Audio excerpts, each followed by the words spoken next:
Yeah, I can hear you. These niggas out here racing or something. They must be. They be tripping, man. so it's so they this are the first talking one. something going on down here, but nah, my bad. Go ahead. No, but it's definitely going to be people on the live. If they don't, they'll check this back. I always say I usually wait for more people to arrive, but they can watch this back after the live. But if you want to Yeah, set it off, the name of it, I titled this All Eyes on Ken, and also with a segue of I'm gonna send it up to Pop. I'm gonna send it up to Pop. TU-PAC. You know what I mean? So just a play on it because this is definitely a Tupac's lyrical channel.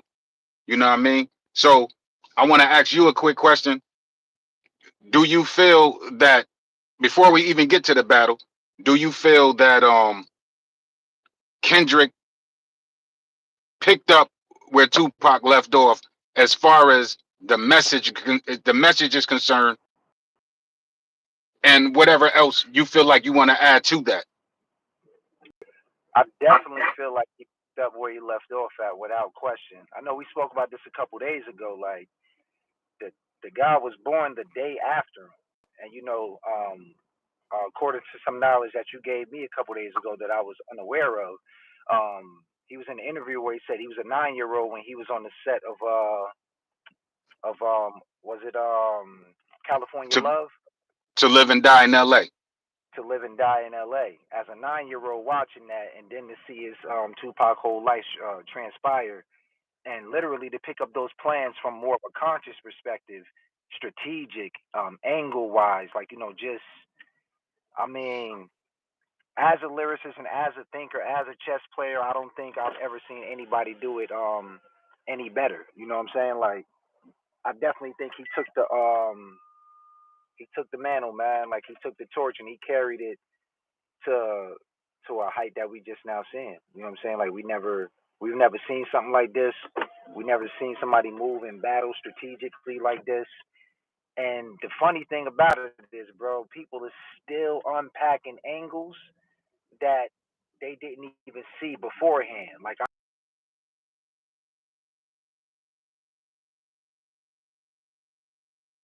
really made me think like, yo, he did not was like a hometown anthem. I said, a couple days ago that that's his victory lap.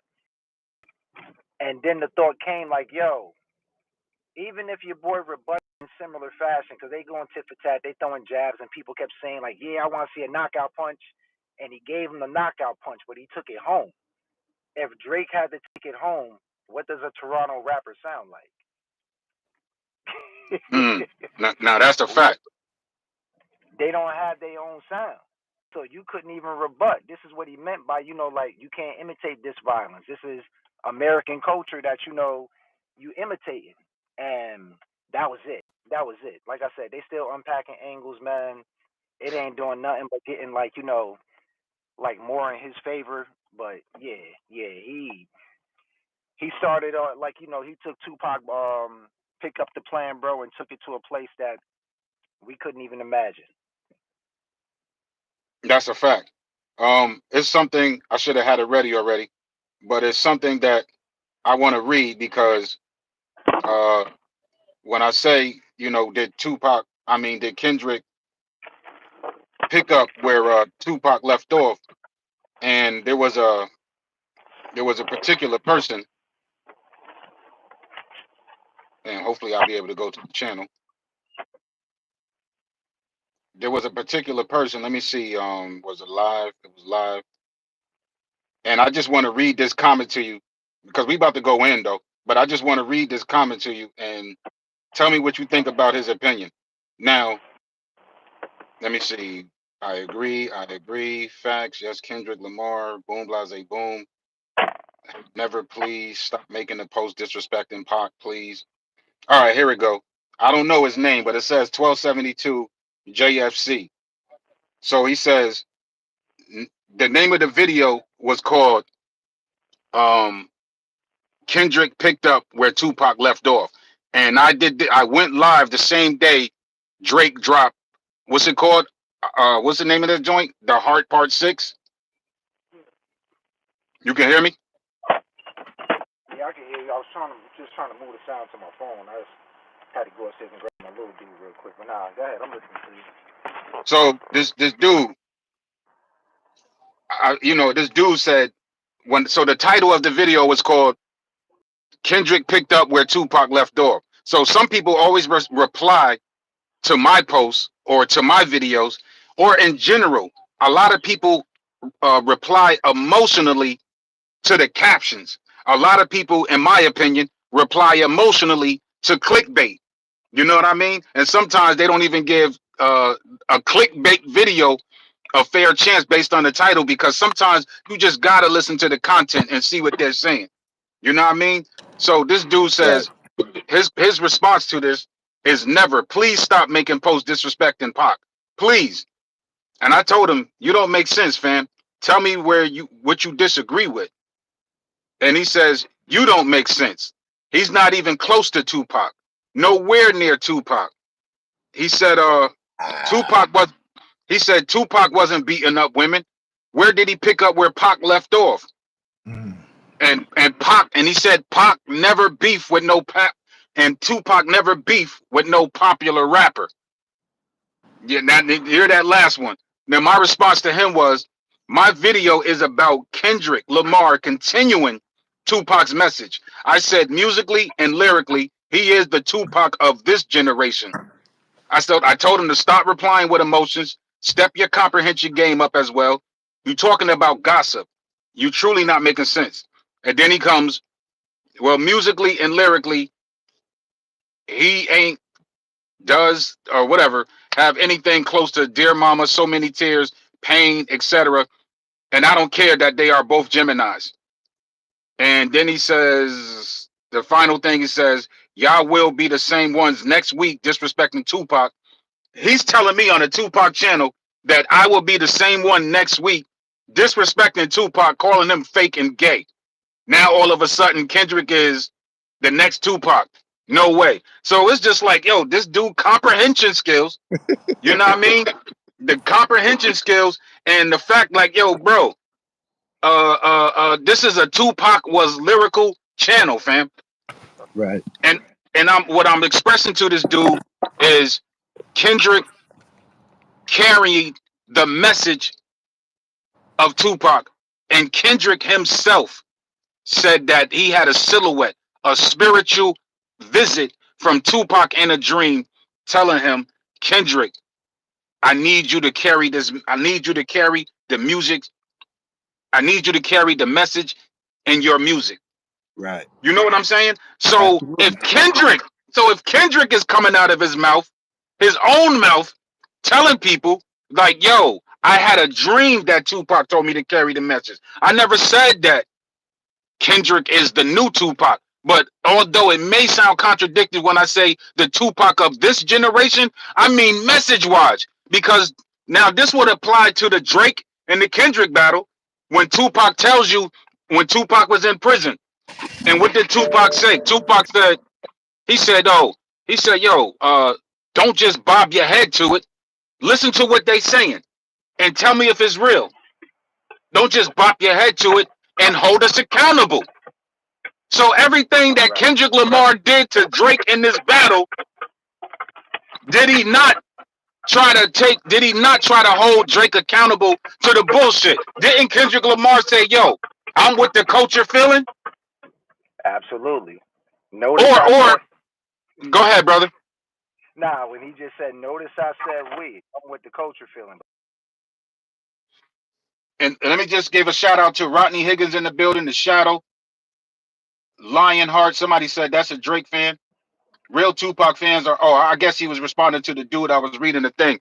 But right now we got 24 people watching, 12 likes. Salute, salute. So, so the last thing, and this is my man, Poetyc Vision, y'all. This is my man, Poetyc Vision.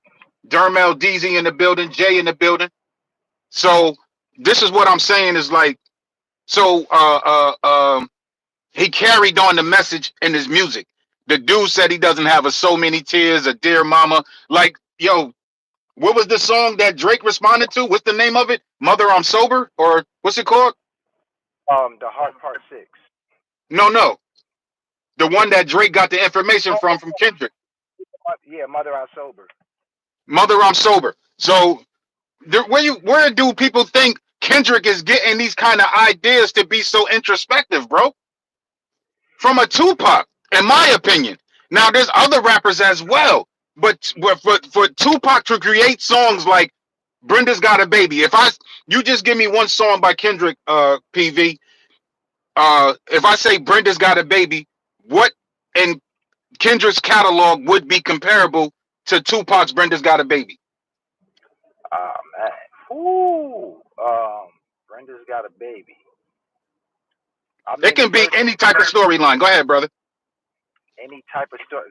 I could pick out so many, but I'm the first one that come to mind is not one that's quite like that, but uh, it's not the same type of song because he's speaking about a sister that's in the hood. I would say Shireen off a Good Kid, Mad City, and he was talking Mm, with her. mm.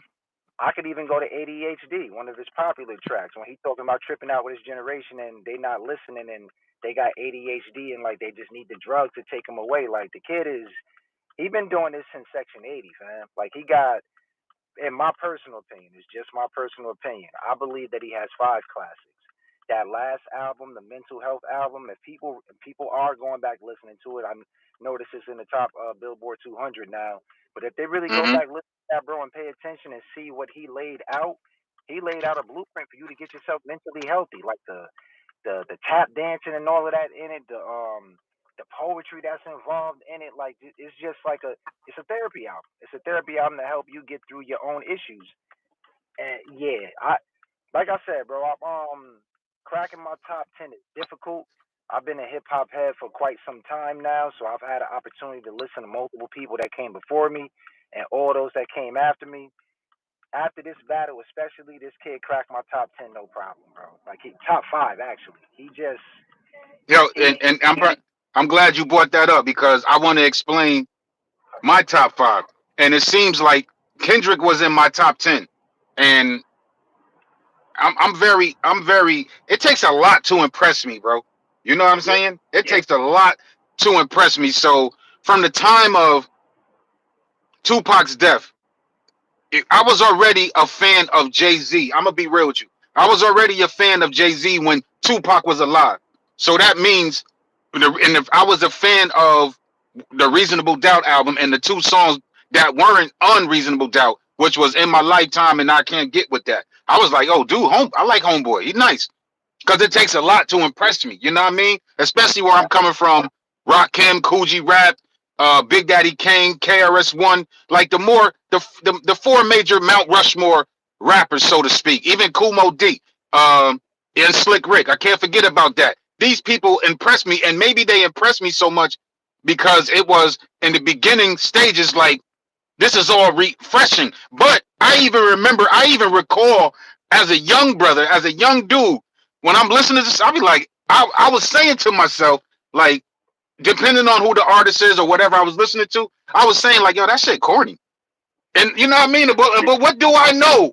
What do I know? But it's just like I'm listening to it, but in my mind, for some reason, it wasn't whatever it wasn't resonating with me. I'm like, nah, that's corny. You know what I mean? I like the Dana Dane, but I was just like, damn, you sound too much like Slick Rick. You sound fake. And then on top of that, Dana Dane, no disrespect to the Brooklyn native, but Dana Dane was uh uh uh he was using the accent. You know what I mean? right, They was down with the Kango crew. And so in my mind, I just knew that immediately. I remember, let me say this. This is how I've been on this point for so long. My cousin, 17 years ago, bro.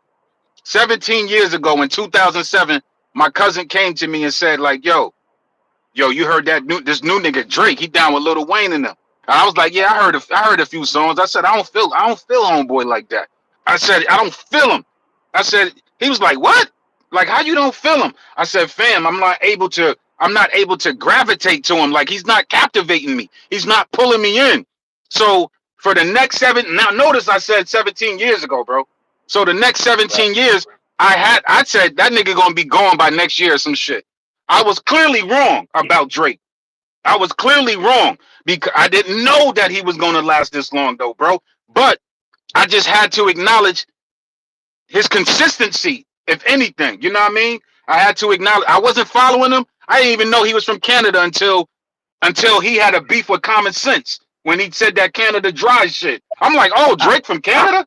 You know what I mean? So as time Cook. goes on, I'm like, huh? Nah, I said Oh no, Common Cook too. He ain't yeah, return me cooked that him one. as well. So as Yeah. time goes on, I'm like, I'm saying to myself, all right, I give Drake, from consistency and shit like that, and boom, blase, boom. And then 7 years later, from 2007, I believe it was 2014, him and Meek Mills, right? Was that 2014? Drake's battle with Meek Mills. No, that was 2016. That was 2016. So that it was was either 9 years later. right. It was either mid 2015. I want to say it was. Yeah. Wait a minute. Hold on. Let me try to be I wonder if the precise. chat know. I wonder. Yeah, Rodney Higgins said common bodied him. Uh, the shadow said great dialogue. Thank you, fam. We appreciate that.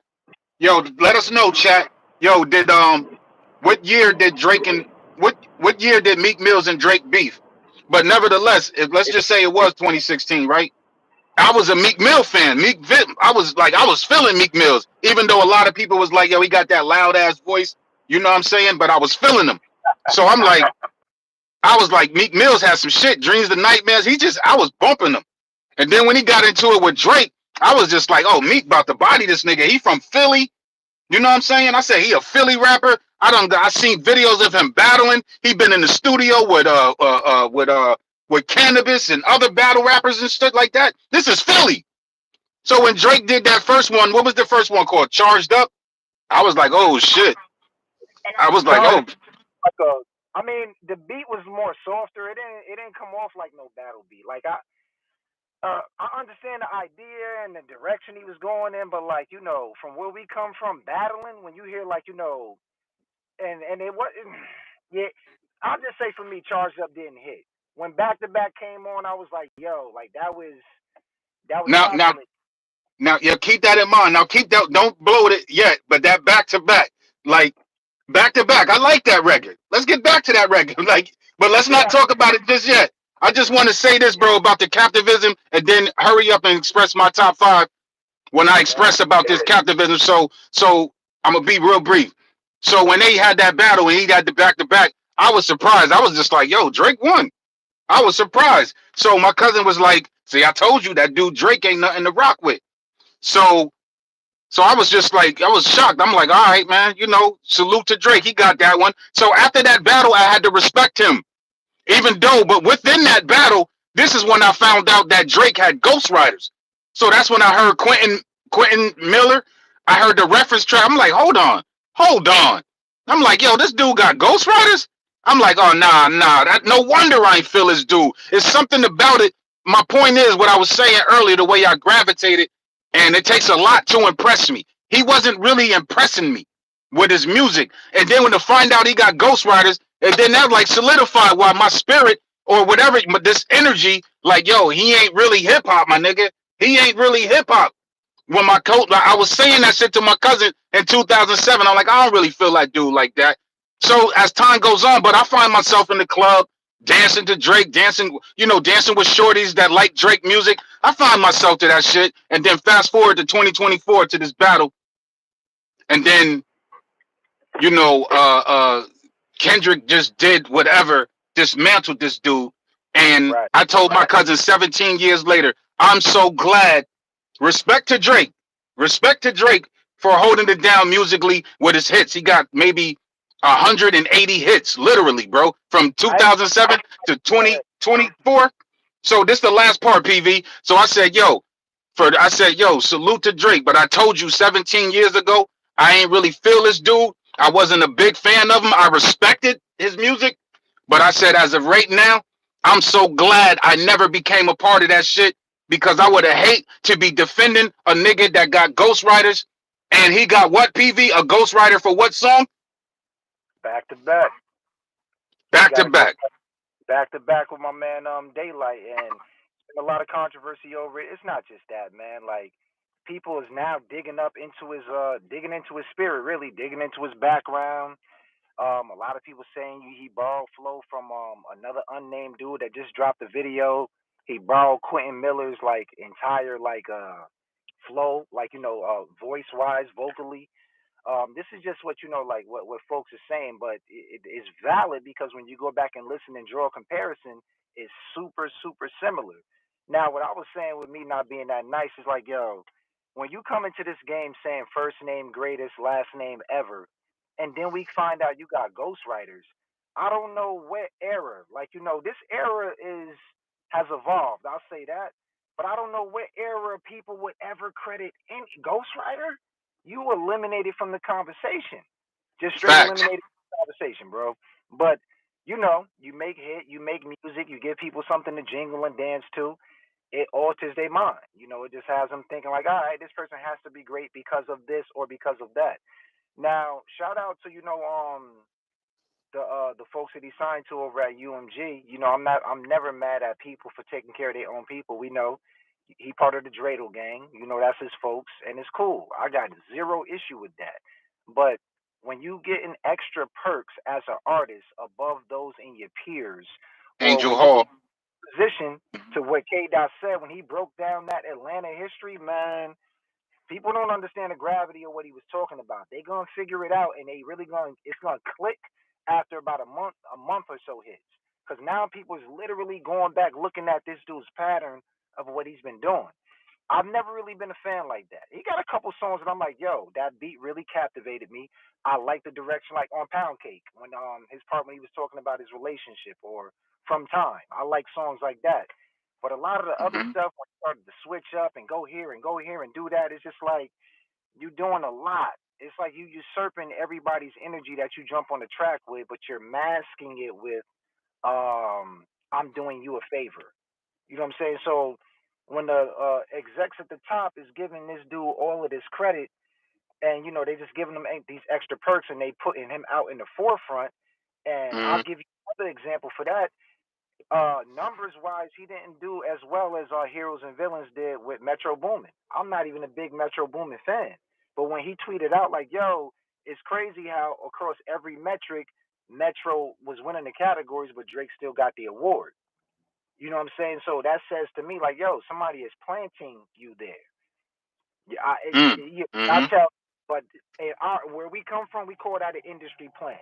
You didn't earn your stripes with where you come from. You got some of the greatest writers out there, some of the greatest producers, and you got like folks that's like considered family backing you up in the industry.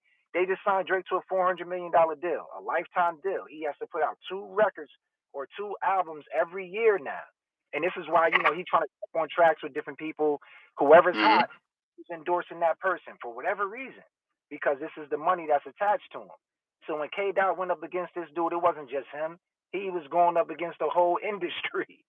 And now, like he's sitting back with his popcorn watching it crumble. And it's a lot more we're gonna get into that's happening behind that. But with stuff like that, man, as an artist, as a writer, salute. I'm honestly glad to see it burn. I don't like to see like I'm not like hating on another man like that. Well, if you want to say that, sure. I'm a hater. I'm gonna join in on that. But I'm hating Mhm. for a different reason though. You know what I'm saying? Like if you earn your stripes, you earn your stripes. It's all good. But if you was propped up while all these other dudes is over here doing what they do, I can't respect that. I just can't Now, respect PV. it. Now, now I just want to pause for 1 second. I want to shout out a few people that's here to involve them in the conversation. Um, Shout out to Natural Locks. He says Tupac has a way of staying in the spotlight. Drake has his ring. The AI and Kendrick name dropped him. Um, Eric B says when I saw Drake with blackface, that lets me know the guy is a fraud. Jay says Nipsey and Nas said Tupac is that dude. Brenda Got a Baby is not a Tupac song. I don't know what that means. I got Who Do You Believe In? Let me go on. Shout out to LaQuasha in the building. The Shadow says great dialogue. Uh, Mm-hmm. Laurel, going back to the top five things, I wanted to finish that out too, and I want you to break yours down. He says my Okay. top five is Tupac, Nas, Biggie, Rakim, and Scarface. And let me Ooh, read. Just yeah, that's a good one. that's a good. Rodney Higgins says, wait, it was something else I seen on here. Something else I seen that caught my attention. Somebody asked me, were you all alive when Tupac passed in Yeah. 1996? I was 6 years old. This person was 6 years old. Her name is Angel Hall. How many Oh years wow. ago was that? That was 20. So they're 34 right now, right? That was almost 28 years ago. So they would be 35, if I'm not mistaken, right? Yeah, I was 15. So they would be like 35. So anyway, like, yo, so let me finish this off. So my top five. Tupac is, you can still hear me, PV? Yeah, I can hear you. I'm just I'm wrapping up this food for my son, but I can hear you. All right. So Tupac is my number one. Rakim is number two. KRS-One is number three. Kendrick moved to the number four position, knocking Jay-Z out the four position and putting Jay-Z in the five position.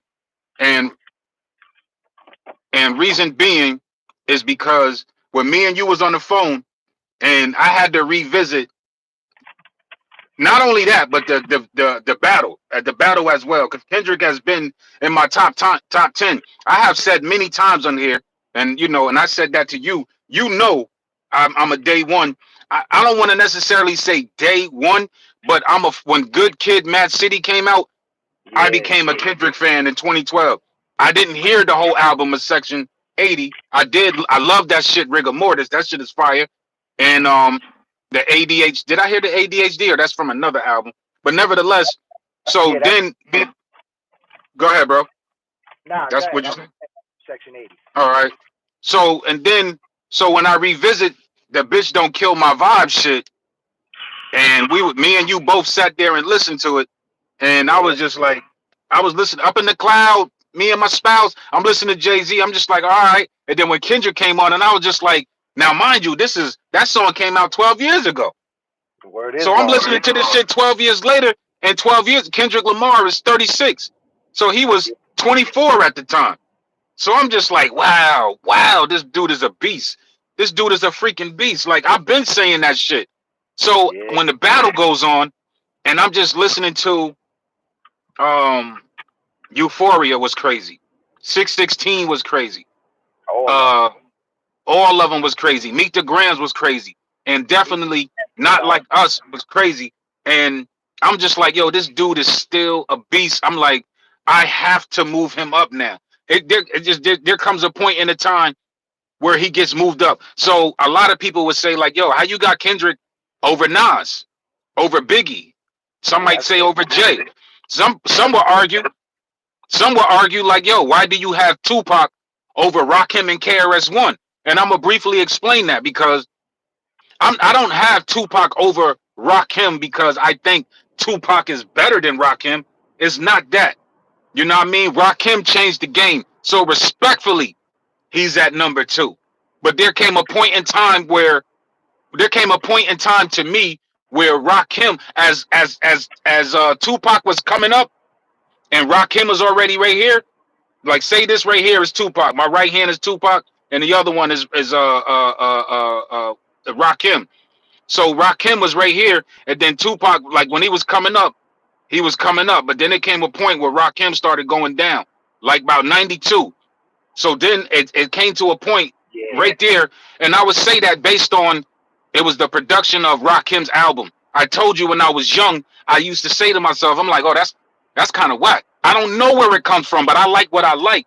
And I was saying, I'm a young dude, and Rakim had like 6 years on me in age. And I'm just like, yo, why would he use that beat? Why would he do this? Like, why, like, damn, why he didn't keep this going? So I don't know why I'm critiquing it. You know what I'm saying? I'm not being an overzealous fan, but I'm saying I don't know why I'm critiquing this man like this. This is Rakim. So when he made Don't Sweat the Technique, I was disappointed in that album. And that was 1992. That was Yeah. his final album with Eric B in 1992. Tupac had Tupaculous Now out with Brenda's Got a Baby, Trap, If My Homies Call, Soldier Story, Violent. The content was just, I was really resonating with that dude. Not only that, he was in the movie. And then by 1993, he got Strictly for My Niggas. And then he comes out with Keep Your Head Up. And like, damn, this shit is explosive. And then he got, before I Keep Your Head Up, he got I Get Around. You know what I You mean? know, And this is at the same, so while Rakim is right here, now mind you, we still got KRS-One. So KRS-One is at a certain level and Tupac is coming up.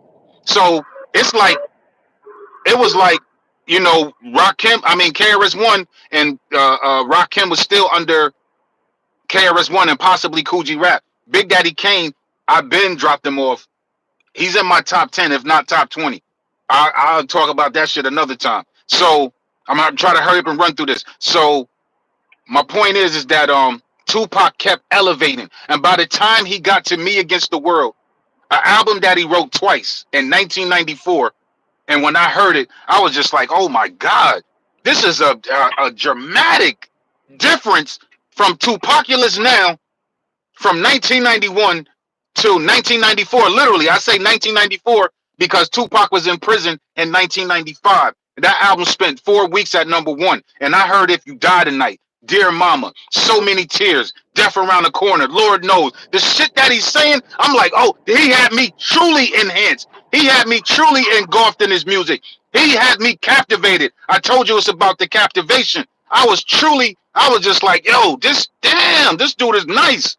And then he gets accused of rape, then he gets shot up, then he goes to prison, then he comes out here and does what he does, and then when he gets murdered, then I hear all his other music. Then I learned that he was writing these dope ass rhymes in 15 to 20 minutes, and I'm saying to myself, just imagine if this brother took his time. I was like, yo, and the way he kept resonating year after year. This dude prophesized this death. This dude said they talk about me.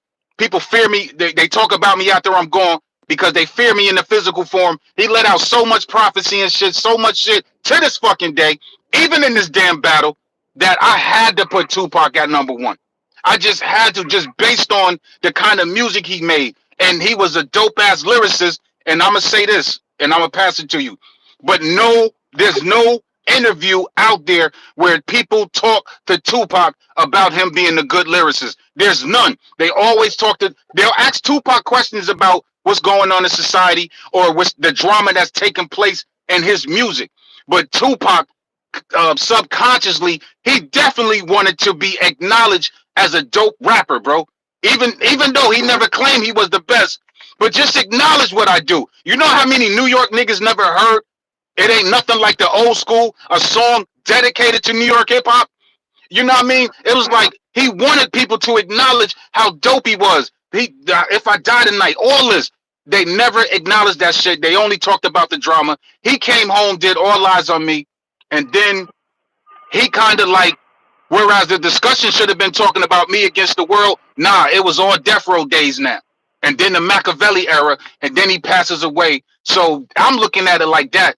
And this motherfucker just gradually became at #1, and he's going to remain there.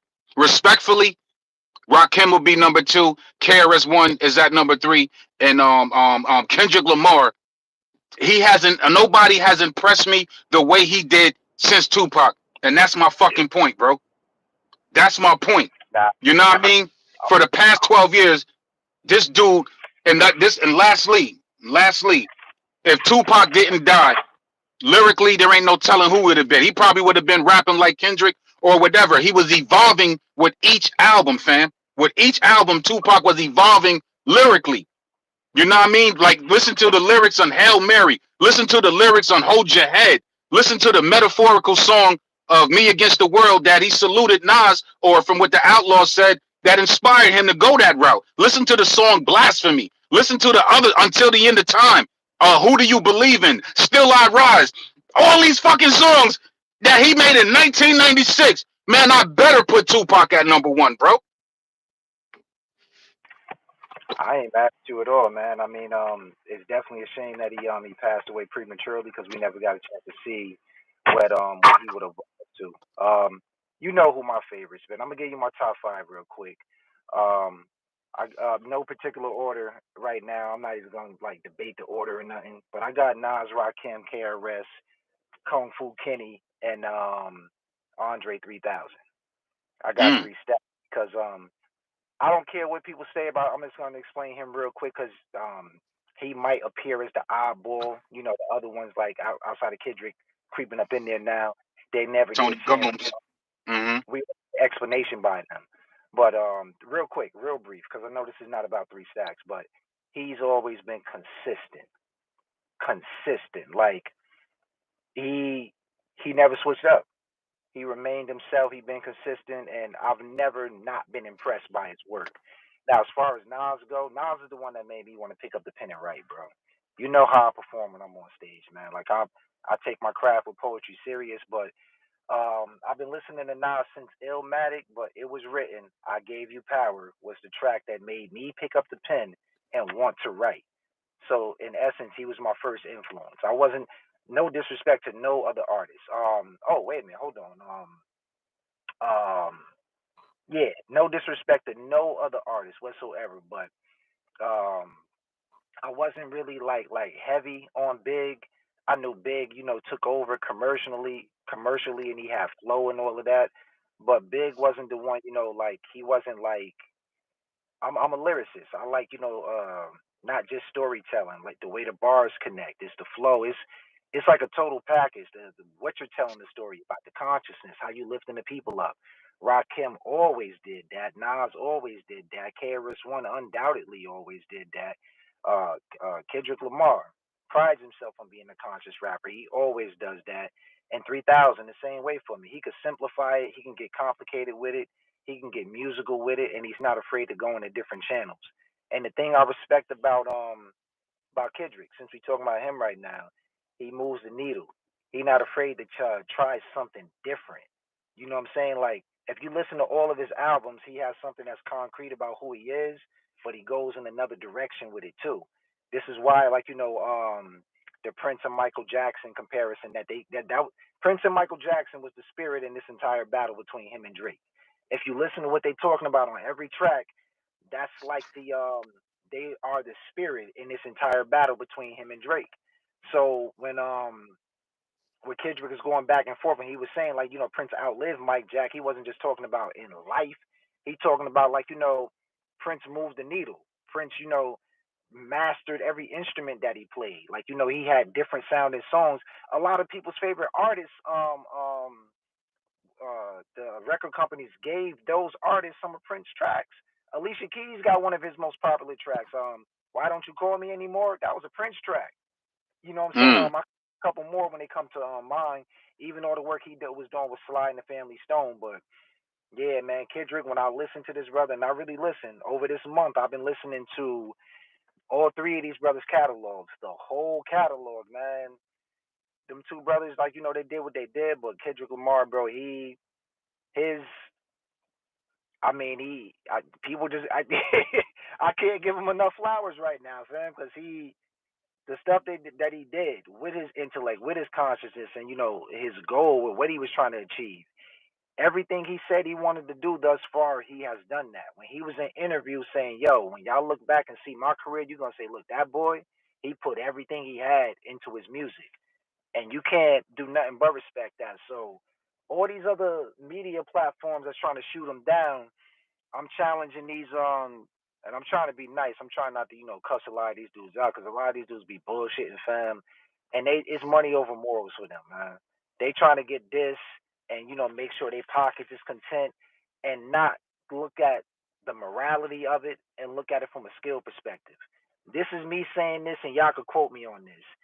This battle was never close. It was never even close. And when you go back and listen to every track, you'll be able to tell that it was never close. He outbarred him. He outmoved him.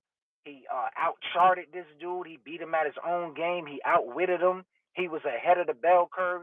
And never in any rap battle ever have you heard a dude step on a dude's rap song where it's like, all right, Family Matters drop, then Meet the Grams drop, and now you got to talk about both. You got to compare. So, like, he outmaneuvered them every step of the way. Like, that's real war strategy. He took the art of war and implied it in his music. Like, that was pure genius in itself.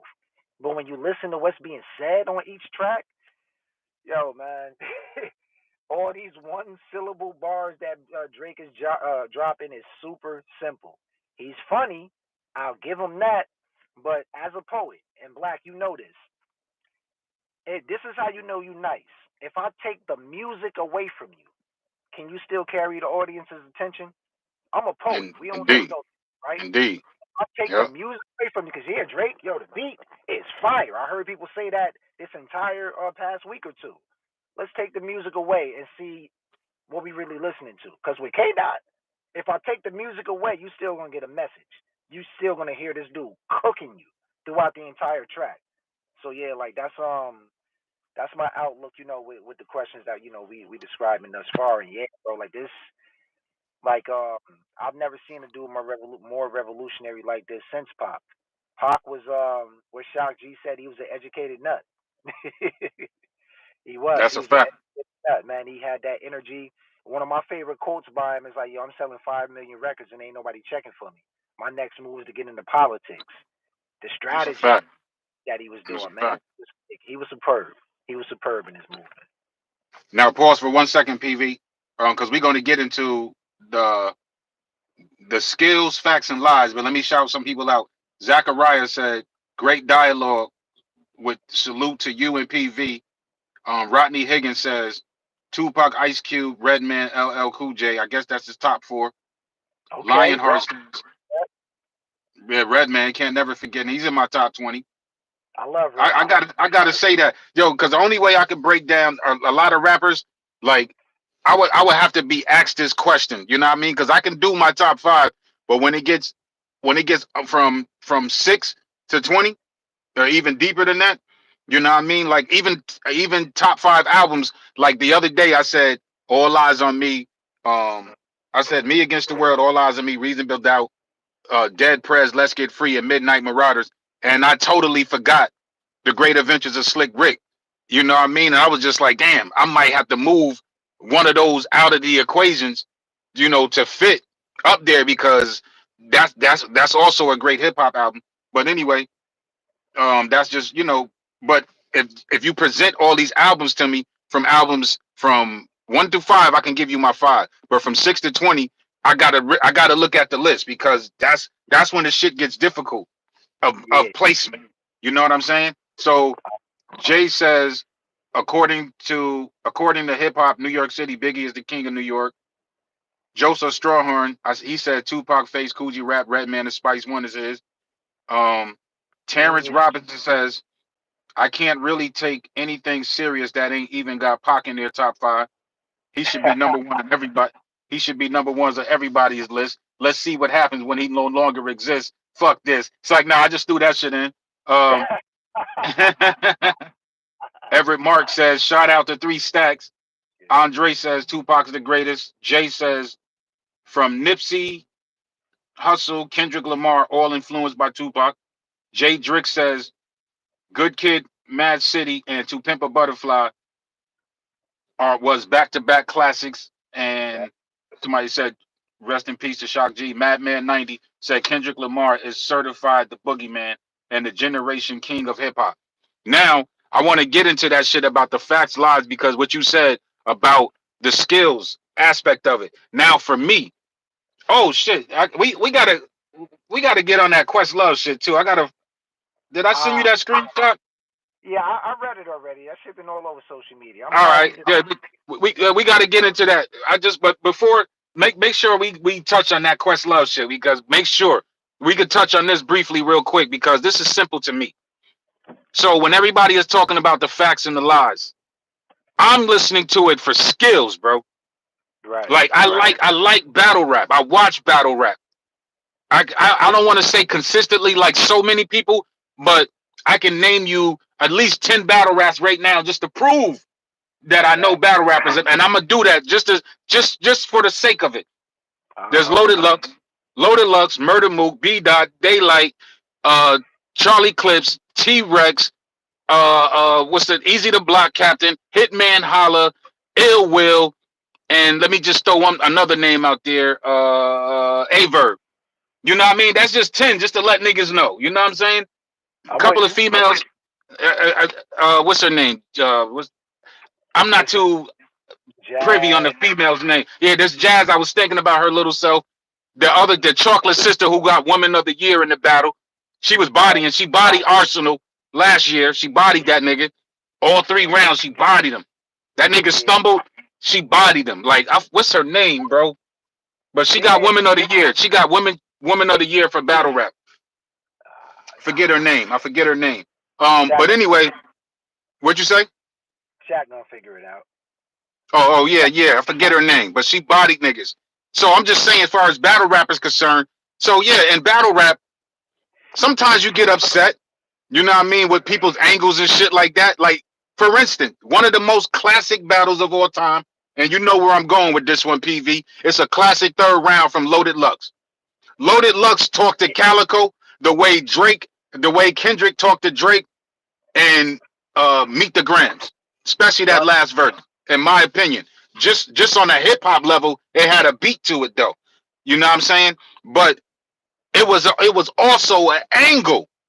It was also an angle, and you seen how emotional Calico got. He got so emotional that Loaded Lux said what? What's the words he said to him, PV?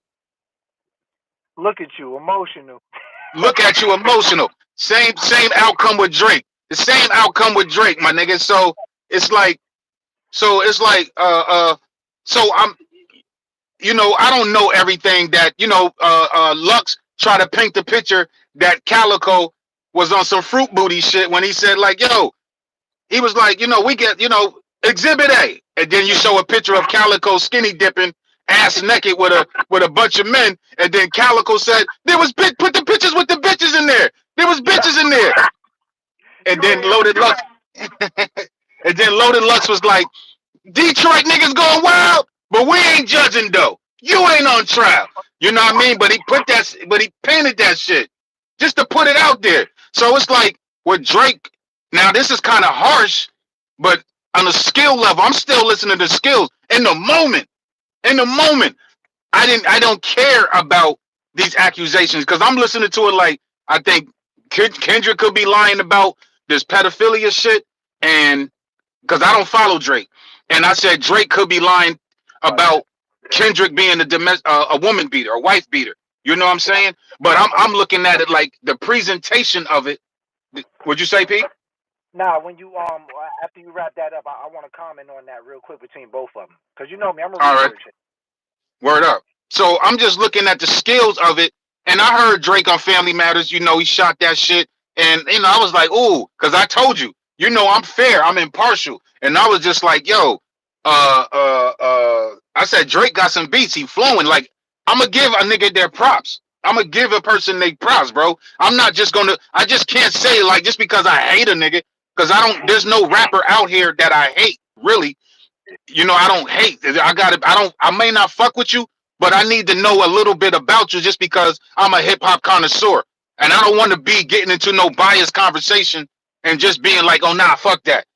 I don't want, because nobody wants to talk to a person that's just completely biased, my nigga. You know what I mean? You gotta have an unbiased opinion when it comes to a lot of shit in life. So I had to give Drake his props, beats, flows, and shit that he was saying. But when Meet the Grams came out and he was just rhyming like dear Adonis, like the shit that he was saying, the beat, the flow, then he got to the last part, and I'm just like, wow, I don't care what was said, but I cared about the way Kendrick, this is at this point in time, I cared Yeah. about the way Kendrick attacked that beat. I cared about the creativity of it by Dear Adonis, Dear Sandra, Dear Dennis, Dear Baby Girl, Dear Aubrey, and then how he turned up, like how he turned up as an MC and just went crazy on that beat. And he had a dope ass beat from Alchemist, and it was dark. The subject matter was heavy. So I'm looking at all that shit as a skill factor. It's like they say Michael Jordan is an asshole. I don't know the dude, but when you watching this game, you just looking at this dude. Yeah, he might choke the shit out you, or he might elbow you, or he might get aggressive on the basketball court. But skill wise, you like, damn, this nigga Michael Jordan dope. Steph Curry dope. But I don't know these niggas in real life. You know what I'm saying? I don't know. So I only can go about the skills that's being presented right now. And when it came to Meet the Grams versus Family Matters, I personally, although Family Matters was an upbeat, that's what Drake was trying to do. You know what I mean? Make another club record again after push-ups and the Taylor May shit got rejected. So like let me make another club banger. Let me do that shit. And this nigga Kendrick just came with Meet the Grams, and I was just like, fuck that Family Matters shit, bro. You know what I mean? Like I was like, fuck that Family Matters shit, bro. But go ahead, what you was about to say? So this is what I was about to say, right? Well, we're going back first to the allegations. If Salute the everyone Lionheart. Mm-hmm. want people to really go back and listen to Mr. Morale and the Big Steppers. At the end of all of that, he said that at that time, He's speaking about a time period where he was going through all of this, dealing with the white girls and everything, infidelity on his wife or what have you, um, all the way back when he was 24, 25 years old. So he's giving you a glimpse of his life at a time period where he went through that. Then he went through therapy and he became more of a complete man. This is just Drake saying this. Nobody on the internet has found any evidence anywhere. If anybody has, please let me know of this dude putting his hands on his wife, other than hearing Drake say this. And we took the narrative and ran with it. Now on the flip end, with everything that K Dot was saying, and like this is not just me because I am biased, and I'm gonna tell you why I'm biased in a minute. Objectivity and subjectivity is an illusion. I'm gonna tell you about that in a second. But when I went back and I reviewed everything that K Dot was saying about Drake with the pedo allegations and all of that, this dude has a lot of interactions with young girls, 16, 17, 18, 19, and they say, even this guy academics jumped on his little fancy computer, went and looked up like, yeah, Drake is good. 16 is legal in Canada. Cool. It's not legal down here. The fact that he was chatting with a 14-year-old prior to, talking to her about boys, according to her, and all of that. It's just like, yo, your behavior around young girls is very weird. And he was dating an 18-year-old who jumped in and said, they're not dating so much now, but she was 18 at the time when they was dating. On top of the video where he's fondling a 17-year-old girl on stage that you Mm-hmm. kissed in the mouth also. So say what you want. You have some weird. It's easy to point to and say, yo, that's very pedophilic looking. It's very like weird behavior around young girls. I'm just gonna say it like that. Um, what else did he say about his gambling habits?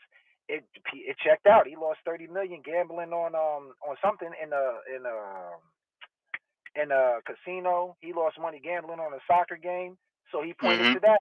I don't know about the drinking and all that other stuff. The fact that he hit his son in the beginning, and it's still in 2012, he put up a post on Twitter saying "baby girl," and people found this girl that was 11 years old, 12 years old, whatever she is now, saying that you hiding a daughter that you ain't telling nobody about.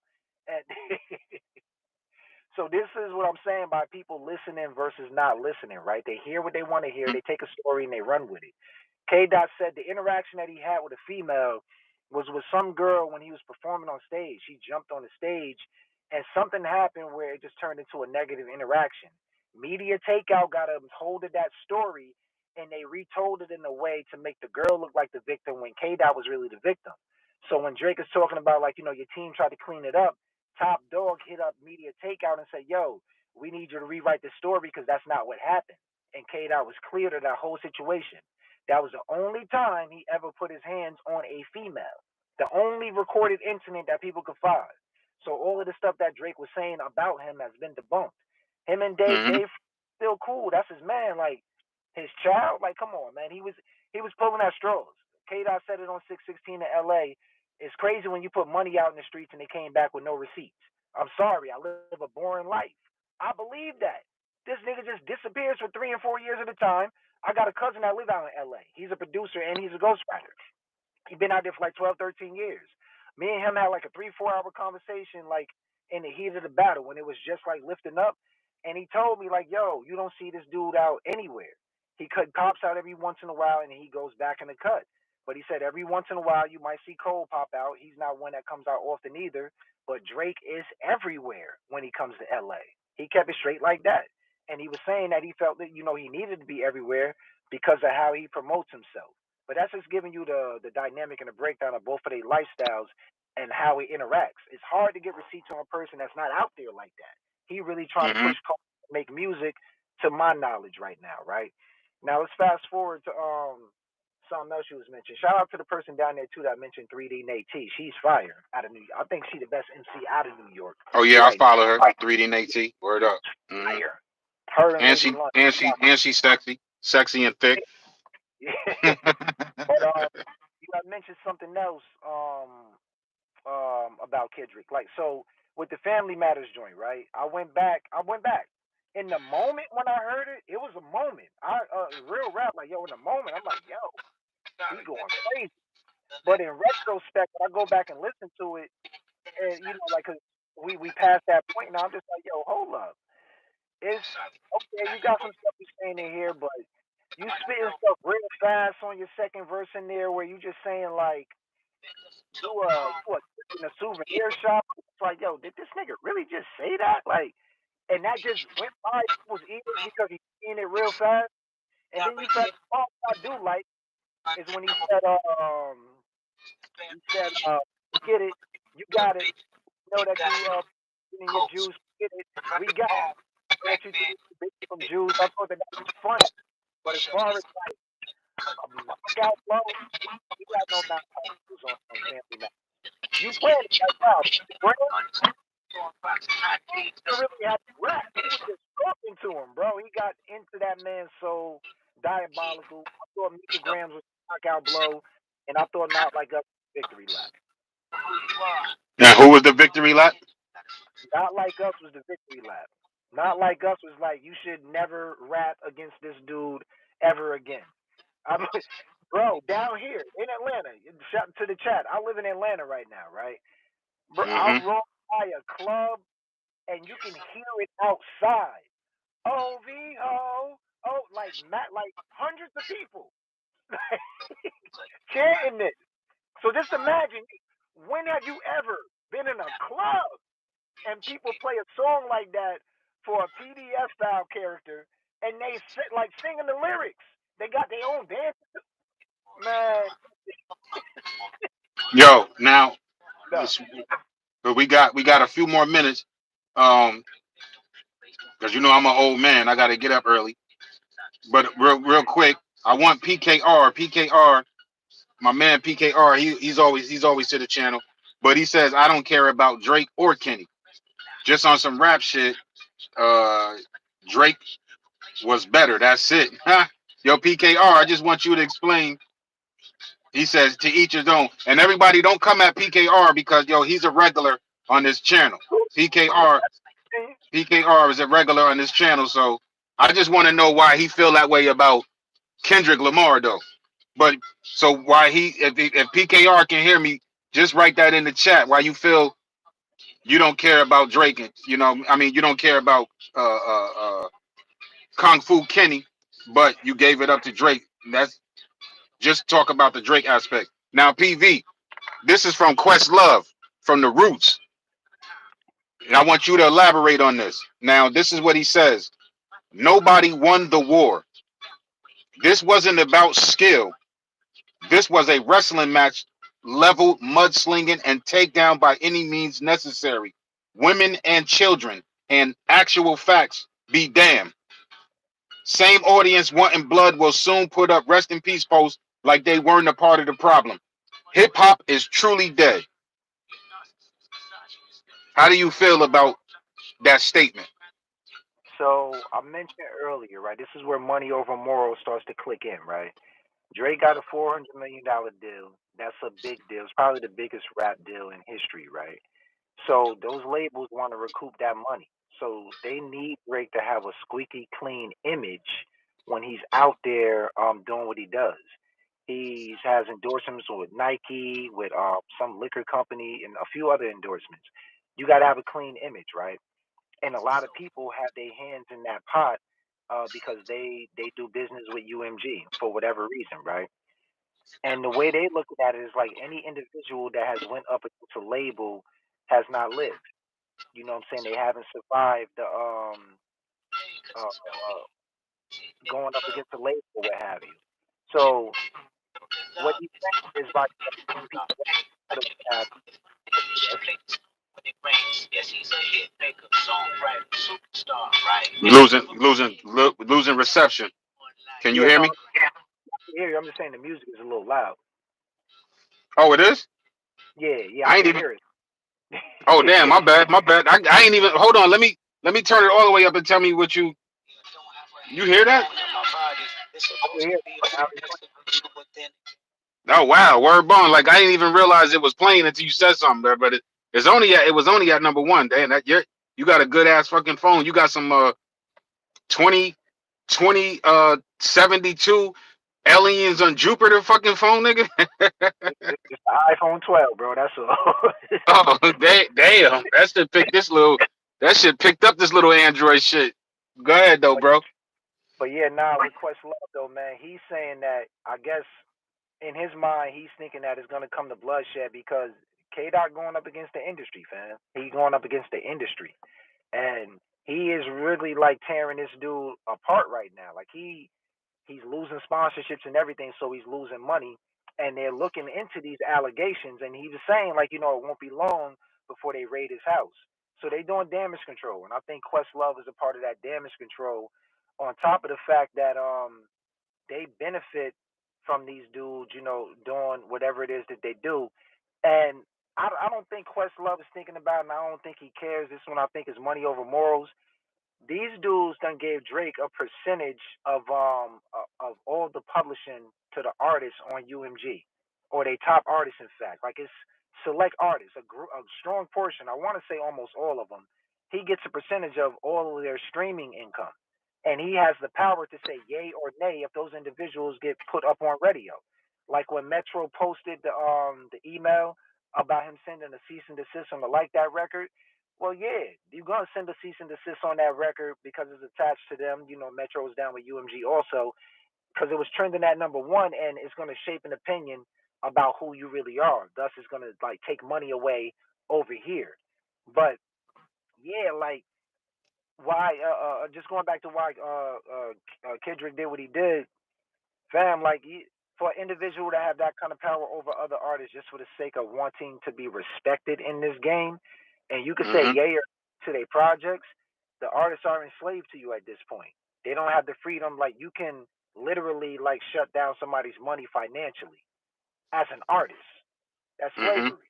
That's why all these dudes was taking shots at him. That's why they all want to see him crumble. It ain't got nothing to do with him, like, oh, they're hating because I'm number one. Nah, nah, nah. That's not what it's about. I heard a lot of people saluting this dude for being number one for so long. But they taking shots at you because no artist wants to be enslaved by you and your rich daddy and all of them. Like it's a lot bigger than music and hip hop at this point right now, man. Like they trying to make moves to stop these men from progressing in their art. And really, they honestly want to dictate how music is even put out at this point. For every stream, an artist gets 3/10 of a penny. That's slavery. And Mm-hmm. dudes is actually fighting back. That's trying to fight this system just to get their art out there. And one more thing, because I commented on the Questlove thing, um, it's interesting that individuals would say things like this and say that people went too far and all of that, like they mudslinging, as if you can dictate how people go to war. You at war. The gloves is off.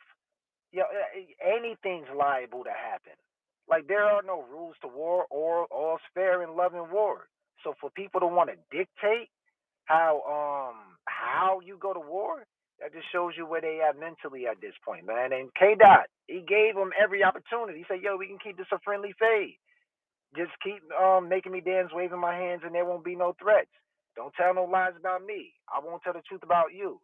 Keep the family out of it." He said it up multiple times. Yo, keep the family out of it. Okay, if you take it there. I'm taking it further. That's something you don't want to do. He told him.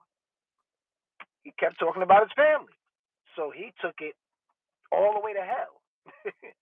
And now you got dudes like Questlove, Boosie, and Russell Simmons. Oh my God, dudes that really shouldn't have like anything to say in this entire battle whatsoever. Like you don't even have a voice in it.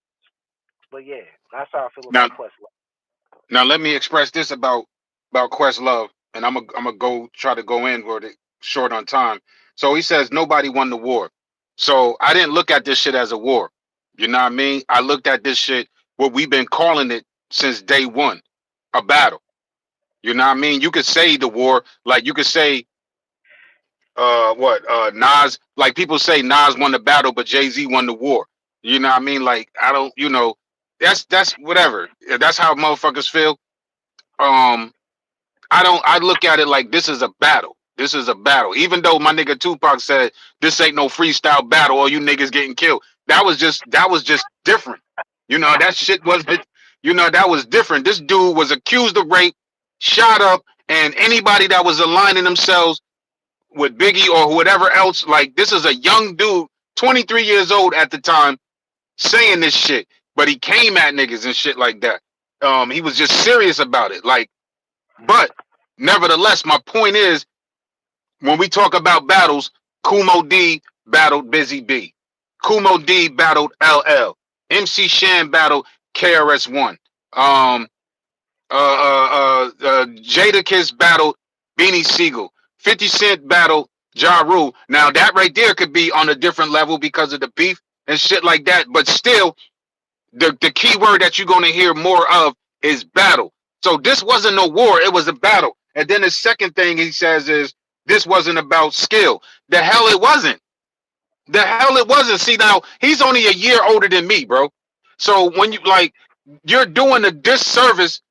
I get the rest of your message. I get what he's saying when he's talking about the rest in peace shirts and shit like that. But if you're not teaching the culture of hip hop to those that need to hear this shit and understanding, like, yo, in the battle, these are the rules of engagement. And in a diss record, short for disrespect, this is the kind of content you're going to hear. You're going to hear some real outlandish shit because it's disrespectful.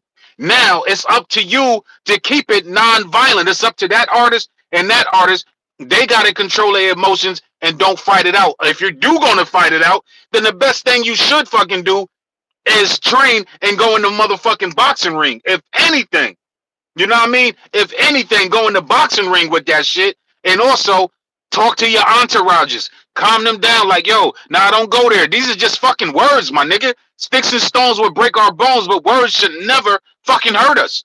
You know what I mean? So about skill, I gotta give props to, oh man, I hate, because Drake is, I know this dude got ghostwriters, so it's hard for me to give him, you know, if anything about the skill, my nigga. Like, it's hard to give. I don't know if you wrote your shit. I don't know. I heard the Jumbotron shit that you put me on, and I'm like, damn, I didn't know Lil Yachty actually wrote this shit, and Drake said this shit word for word. Like, nigga, I don't, no. And then you, like you said earlier, PV, first name greatest, last name ever. Like, nah, you can't do that. If you just want to make music and just rap and shit, just do rappity rap shit and just make hit songs, but never bragging about, get on some Flow Rider shit. Get on some, what's that bald-headed, light-skinned nigga from Miami? Pitbull. Get on some Pitbull shit. Get on some niggas who just make fun fucking music shit. Nigga, just make Afro beats. Just make dance hall music. Don't come in hip-hop talking about you the dopest MC and if you ain't writing your shit. So as far as skills is concerned, Questlove, that's all Kendrick displayed. Regardless if you feel like it was mudslinging and it was a bunch of what do you say, mudslinging and by the family. Yeah, take down by any means necessary, women and children. Like listen to the word, like I can just see if they got on the beat and they was talking like they was like Tupac was talking at the end of Hit 'Em Up. You know, I could just see, or like Drake was just talking at the end of the Heartbeat 6, how he was just talking. Like just talking. Nah, these niggas had to put they had to put, like, even if you said Drake was rhyming one syllable words and shit, he still had to make shit that like even PKR would relate to. Like, oh, I feel that shit. I still there's somebody out there who gonna feel me. Just like Tupac would say, like, yo, niggas, I want you to feel me. You know, so it's gonna be somebody out there like, yo, I want you to feel me where I'm coming from, feel what I'm saying. And that would be Drake. Kendrick Lamar is also, I want you to feel me, but nigga, pay attention to the way I'm doing this shit. Look how I'm rhyming. Look how I'm changing my voice. Look how I started on smooth on the Teddy Pendergraph, and then I just got crazy with it. Like, just look what I'm doing, bro. Look at the wordplay. Look what I did to the say OV ho. Oh, and I got everybody dancing. So Questlove, what are you talking about when you say this shit ain't about skill? Now, as far as this rest in peace shit go, yo, no disrespect to the security guard of Drake that got shot.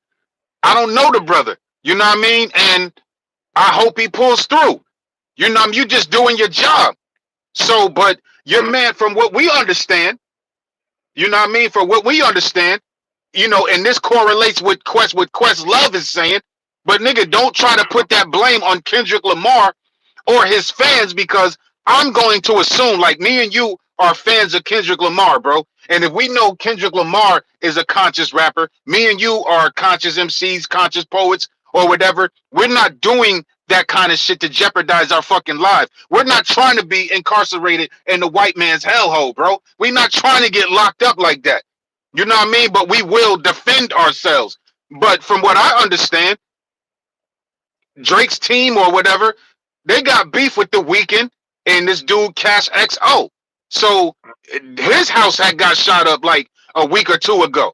So Right. then somebody returns fire at Drake house. Now it's fucked up. Now if it was Cash O or Cash XO or whoever just within that clique that decided to go, shoot bullets at Drake's house, you did that shit and like, yo, let's do this now because niggas is gonna blame Kendrick Lamar fans or Kendrick Lamar is gonna be the one. And don't do that kind of shit because Kendrick Lamar isn't on that kind of time, bro. So if anything, Questlove, you tell those niggas. You talk to Drake. You talk to Cash O and those niggas. Don't Kendrick Lamar came with skills. And if you listen, Questlove, if you listen to how Kendrick Lamar explained himself from Euphoria, bro, he explained every song. Don't tell no lies about me, and I won't tell the truth about you. And what was the last thing he said on that song? The last thing that he said in Euphoria, PV. If you take it there, I'm taking it further. That's I'm something you. taking it. That's something you don't want to do. You're like so like he's looking at what Drake did. Drake is the one that did all this shit. Nah. Drake had all the energy. He Drake, had he to. was Drake. Yeah, Drake was the one that was rushing Kendrick Lamar to like, yo, hurry up, what you doing, nigga?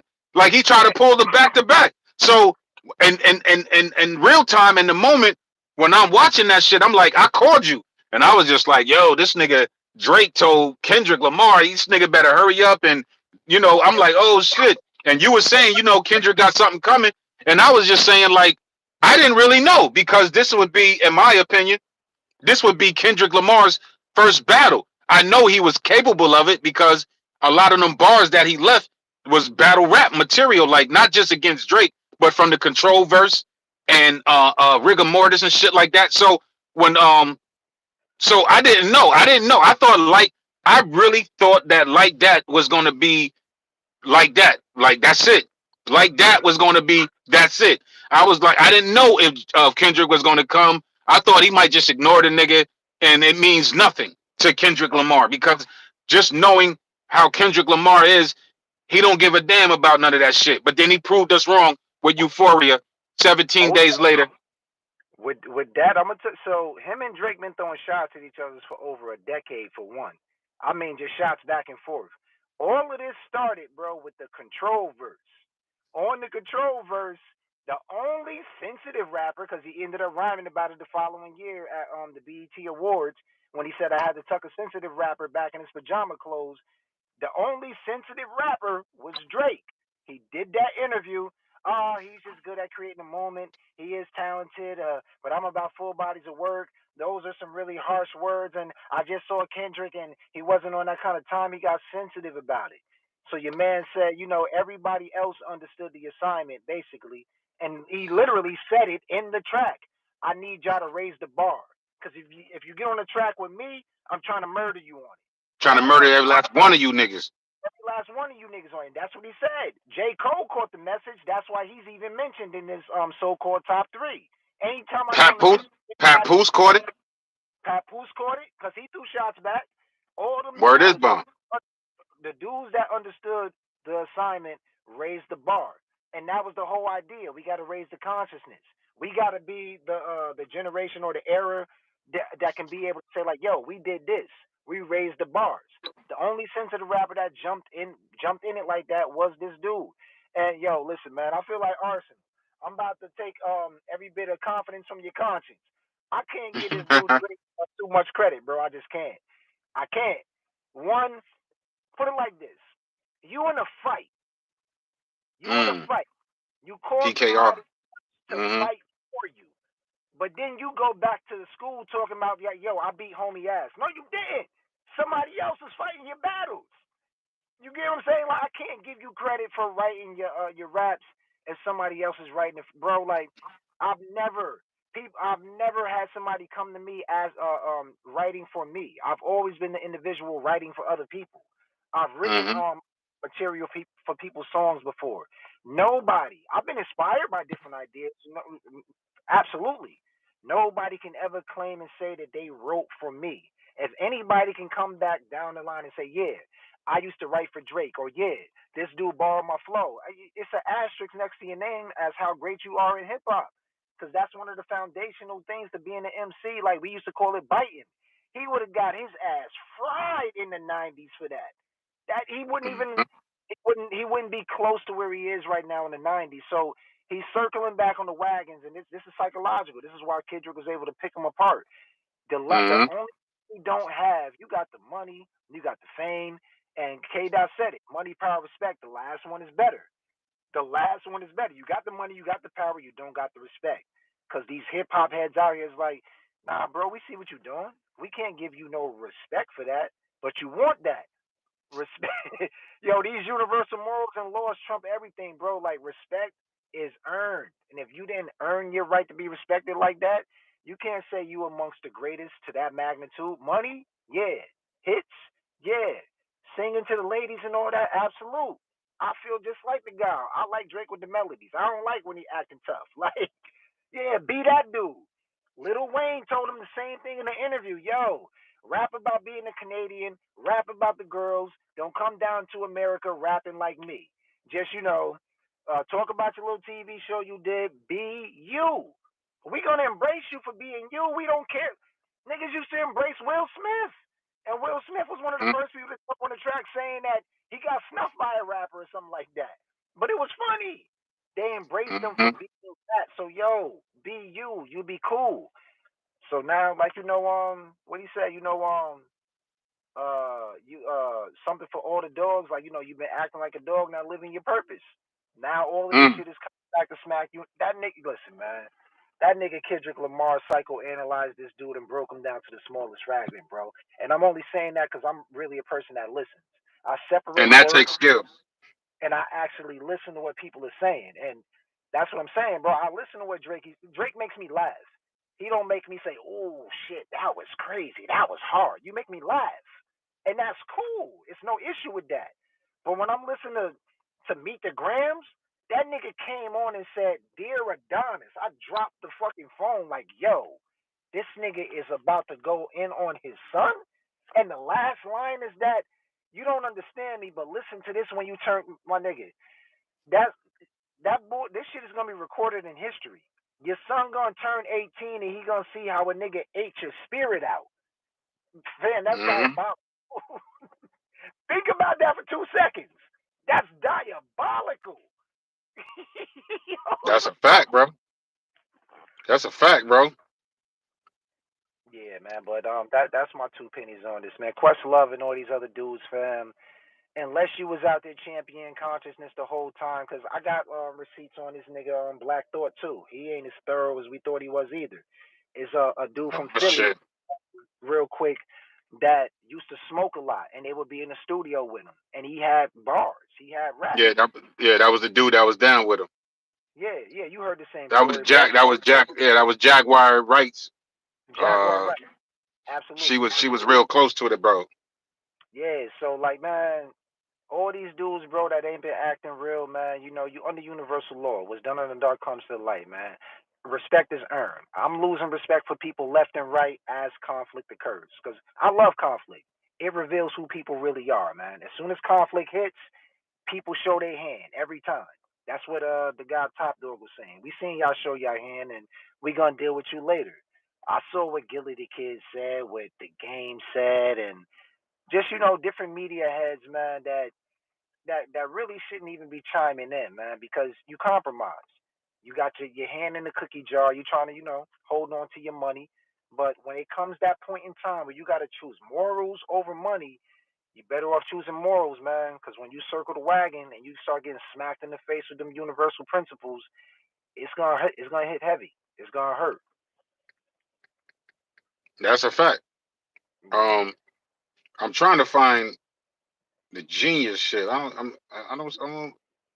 I just want to read though that a part of that last verse over. I'm surprised I don't see that shit popping up, man. I wonder why that's not popping up. What you trying to look up? Meet the Grams, the lyrics. Oh yeah, I got my lab right here. I can look it up. Oh yeah, but you need to see it yourself, right? Yeah, I finally got it. I'm gonna see if it, because I'm surprised it wasn't popping up. Let me see if it pops up. Yo, somebody said Eminem is the GOAT. Not why your Kendrick is alive, man. Nah.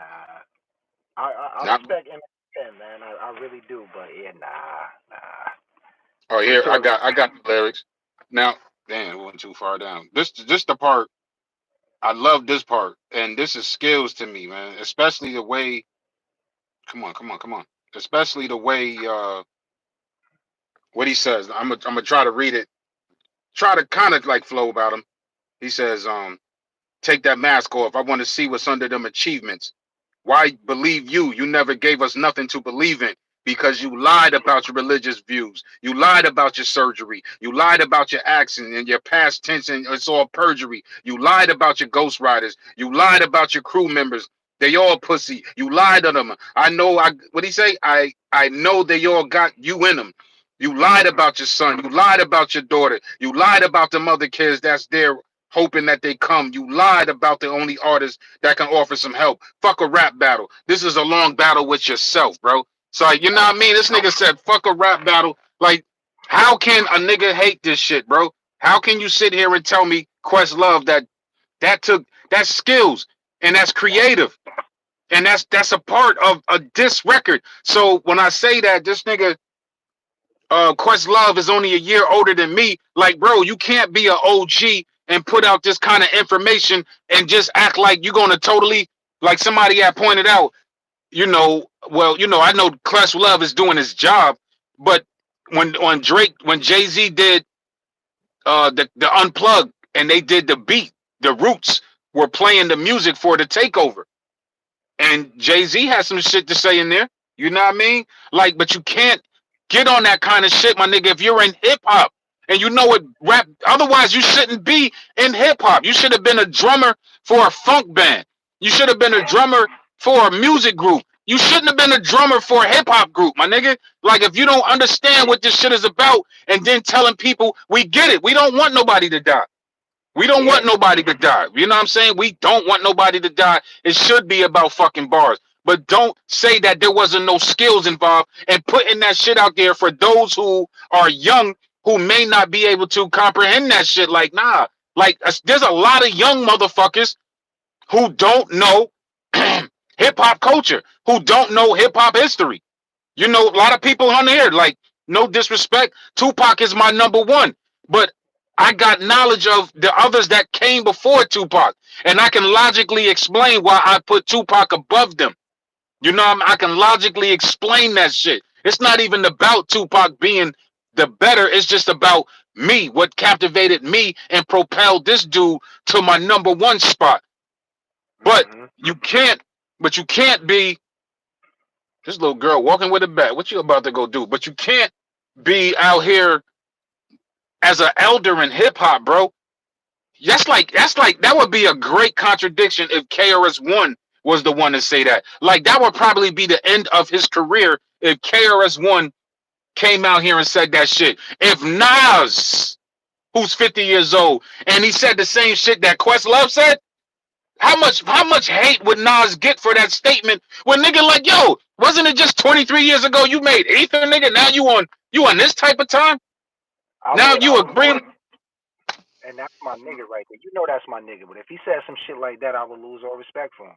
Lose all respect, bro. So that's like Questlove. Like, nigga, you gotta see yourself like that. You just can't put that type of shit out there, that type of that narrative out there, bro, and just thinking that everybody is stupid. Now you could just do it differently and explain the culture of battling. Explain what you used to. Explain what you want to hear, and explain the skills, and then talk about who demonstrated skills more than the other or anything like that, and then talk about the facts versus lies or whatever. Like, you're not, just say that's not your cup of tea, like everybody says the tea. Just, that's not your cup of tea. But I prefer, like, it can come down to a preference battle, but I prefer Drake. I like the way Drake executed his delivery and this, that, and the third. Like, this is why elders in hip hop, like, it shouldn't just be Questlove. Like, it should have been Questlove at that table. It should have been a Nas at that table. It should have been a Jay-Z. But niggas got to get out their fucking ego and stop acting like they too fucking good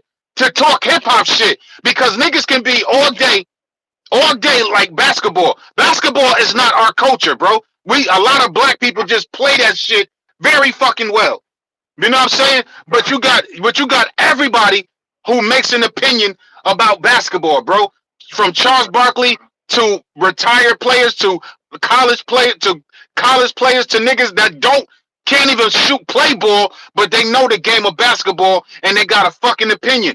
But when it comes to hip hop, it's like people like me and you know what I mean? Maybe a Joe Budden, not even a maybe, but a Joe Budden, people from Ebro and Rosenberg, bros from the Breakfast Club, and other people on the YouTube channel. But whereas this was when the elders, MC Shan said some real shit. MC Shan, he said some real shit about this battle. He said, yo, that nigga Drake, MC Shan said that nigga Drake got fucking ghostwriters, so he should be eliminated from the conversation just like that. He said, that's what MC Shan said. Bro, like that. This is me. If somebody else fighting your battles, I can't. I can't go past that. Now we can entertain it for the sake of conversation, but in my mind, if I'm sitting at the table, uncompromised by moves, by money, by labels, all of that, that'll be my Jay first. Wall in the building. I got you. Go ahead, Pete. Yeah. That'll be the first thing I would say is like, yo, listen, man. If somebody else is fighting your battles, how much credit can I give you? Can I give you the credit or the dude that did the actual writing? You performed it, cool, that's great, but that's it. Somebody else is writing the lyrics to your raps. Somebody else is writing the novel to your story. I can't give you that credit, You man. can't. That's what Questlove should be saying, bro. And I got you real quick. And even K Dot said it like, yo, my battling ghosts or AI. Well, it's a Yep. 1v2. Like, I smack all of you. You can keep being right with you. Like, that's a real MC right there. I don't care how many people write it with you. They can all write all 20 of them can write one of the hottest bars in their whole arsenal. I'll smack all of you. That's a real MC right there. Bro, that's how I feel when I'm on a stage, a slam stage. Man, I'm coming in. I don't care who hit this stage. If it's a group piece or I'm coming home with the victory. That's how I feel. And so, yeah, man, like a lot of these dudes, I've been listening to a lot of interviews from a lot of people. It's hard for me to accept opinions from people that are compromised. Like, real quick, I want to chime in on that objectivity versus subjectivity. It's impossible to be objective, and I'm going to explain why. For the chat, it's a real good book by a brother named Walimu Baruti.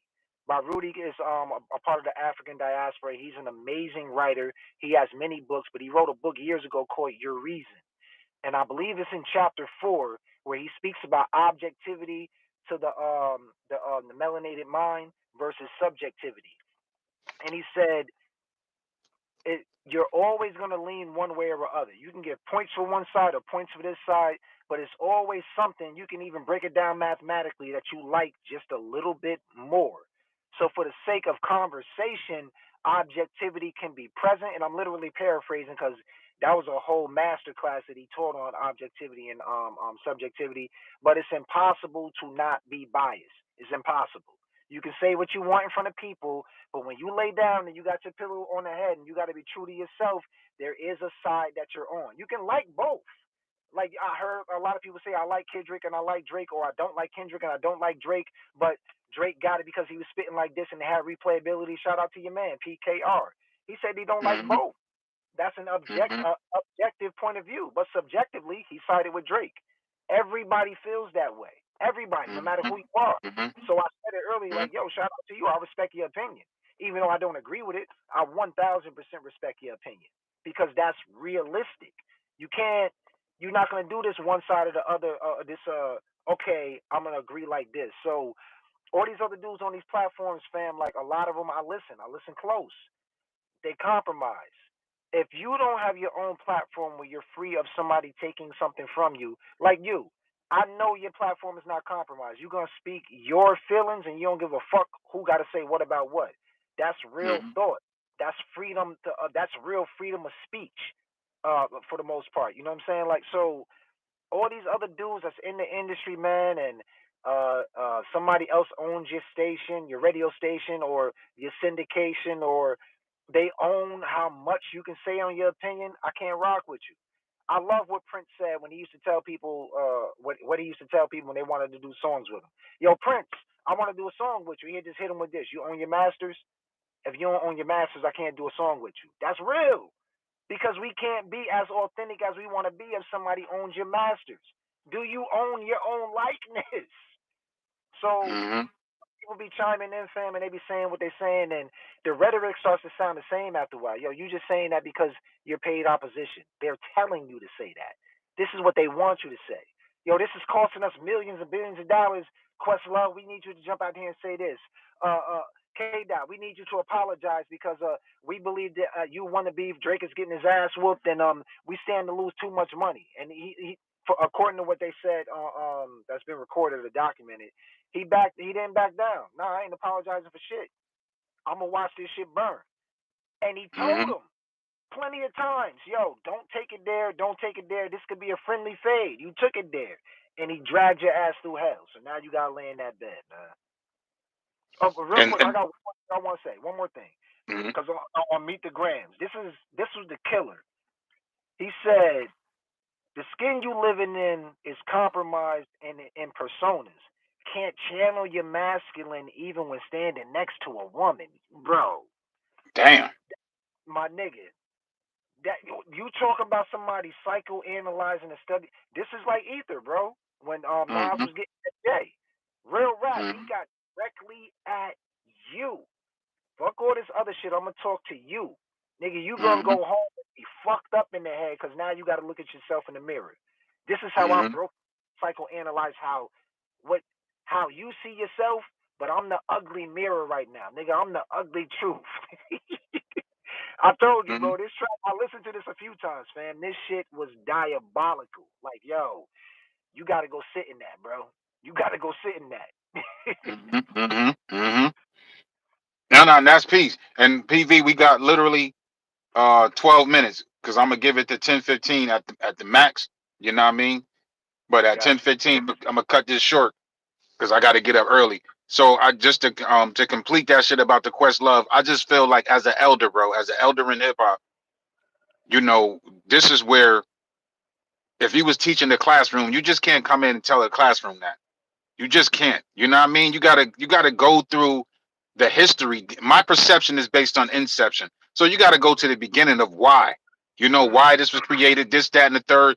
They was battling They was battling with breakdancing. They was battling with rhyming. They was battling with DJing. They was battling with graffiti. And then from what from Seth G from Ultramagnetic MCs, he said there's more elements to hip hop. And but it and KRS One said rap is something you do, hip hop is something you live. You know what I mean? So these things came about. We all know that hip hop was here, definitely to express the consciousness and the message and to help our people. And it was also to give them, activity, use their brain and shit like that, and a way to number one overall stop the violence. At least, like now we know these lyrics can get disrespectful, but we can be disrespectful with words, and then you're supposed to piece that shit up as men. Now, when money is involved, like what you're talking about with these corporations and shit, motherfuckers is, throwing that carrot in front of the donkey's face, and the donkey is just mad trying to get a hold of that carrot. You become the jackass. You know what I mean? You don't have no integrity and all this other shit like that. So when that shit comes into play, then it becomes a little bit more destructive.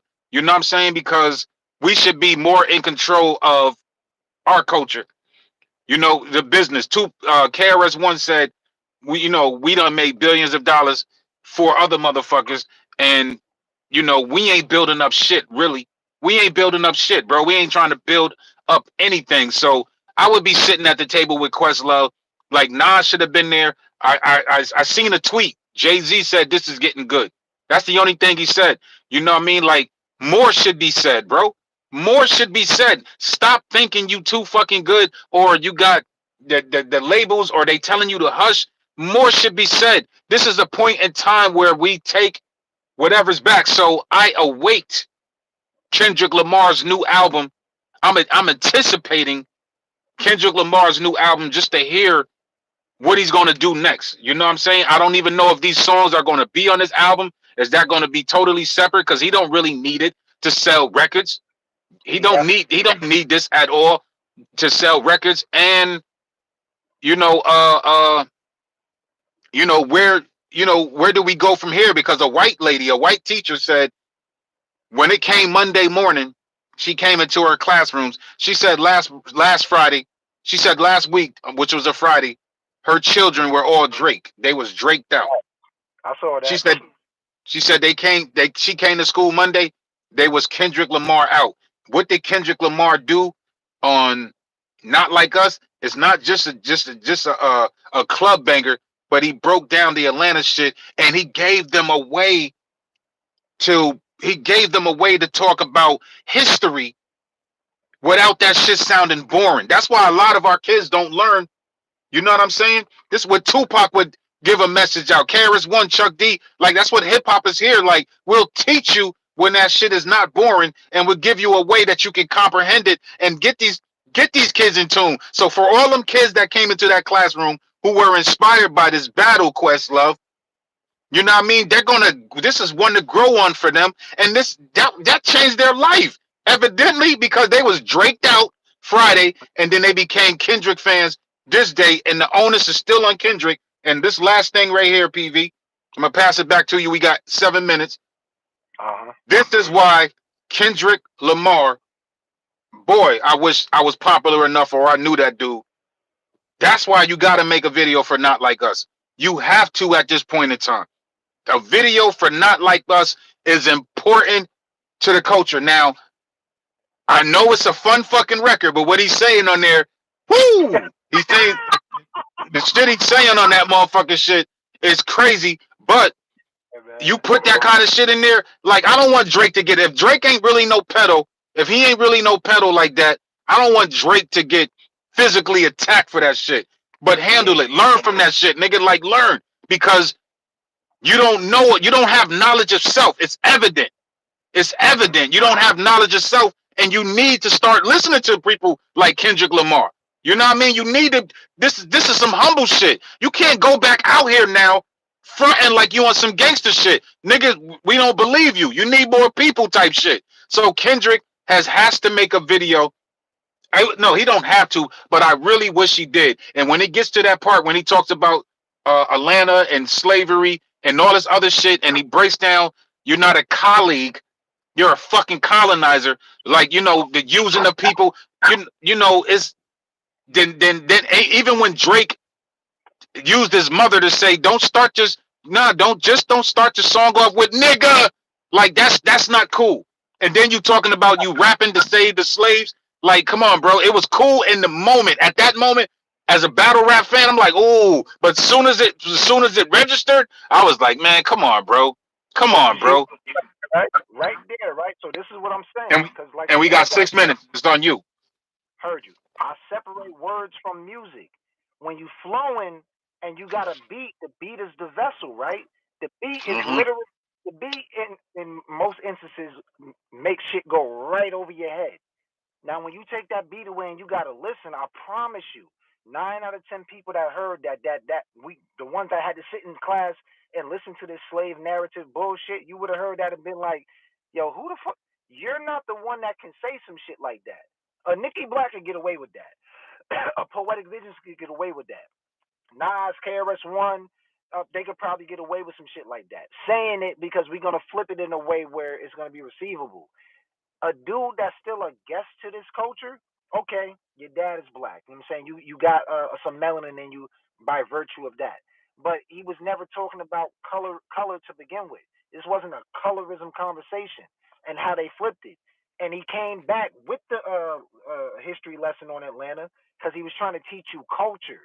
You came down to Atlanta and attached yourself to all these rappers, and you got a little bit from all of them.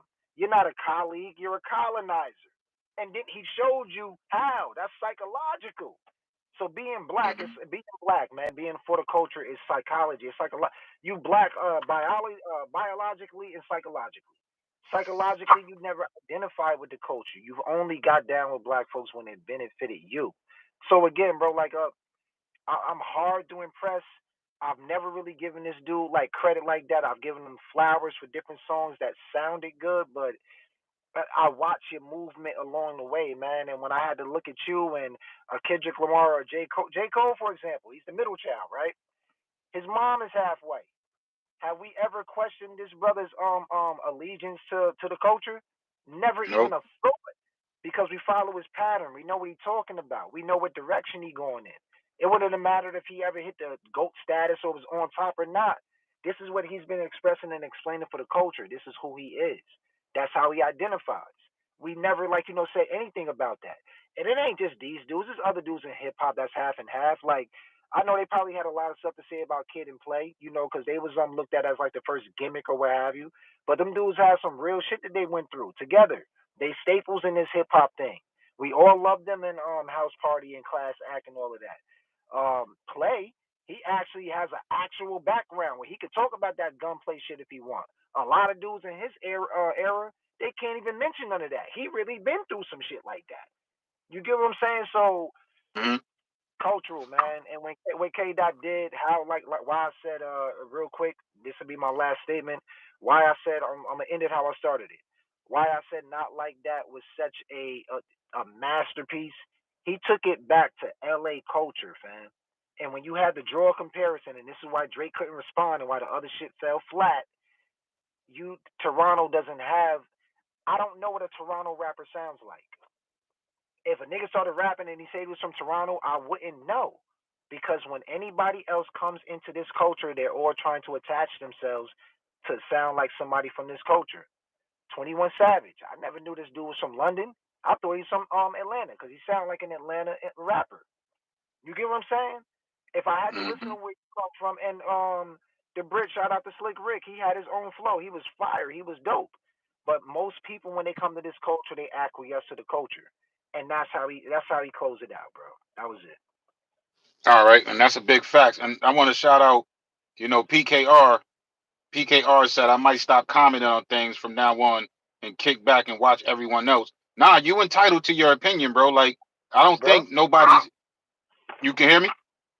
Yeah, yeah. PKR says I feel like everyone gets judged differently, and then he ends it off saying hip hop is toxic. You.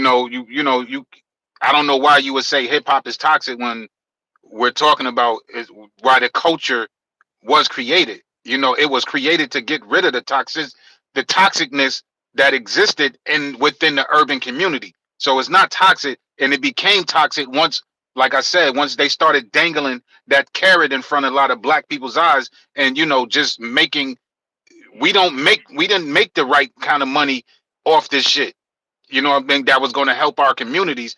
It benefited other people, and it basically in turn destroyed our community. But that's because people that was giving us the money was making this shit toxic. But hip hop is not toxic, brother. Is not. This shit, I'm gonna tell you like this. It saved my life. I didn't have a father. I didn't. I'm the older brother.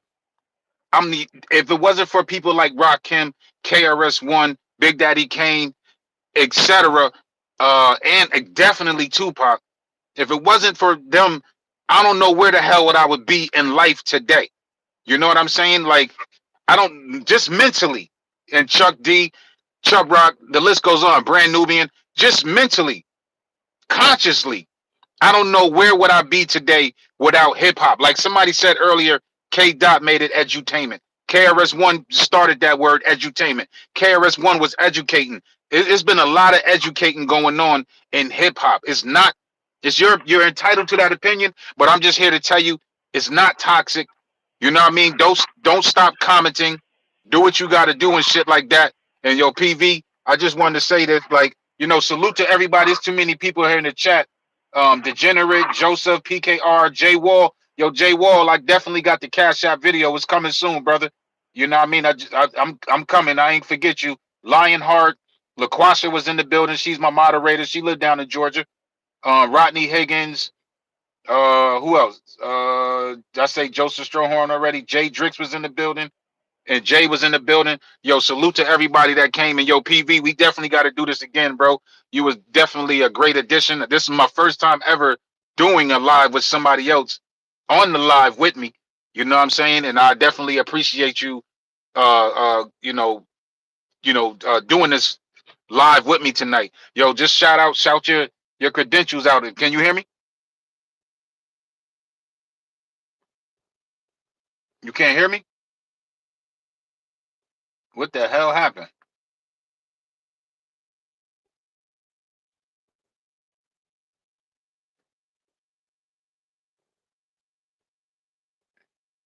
Let me see.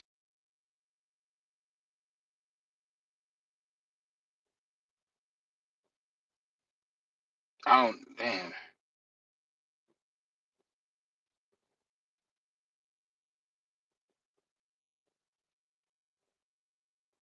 So you can't hear me at all. You can't hear? You can't hear me, P?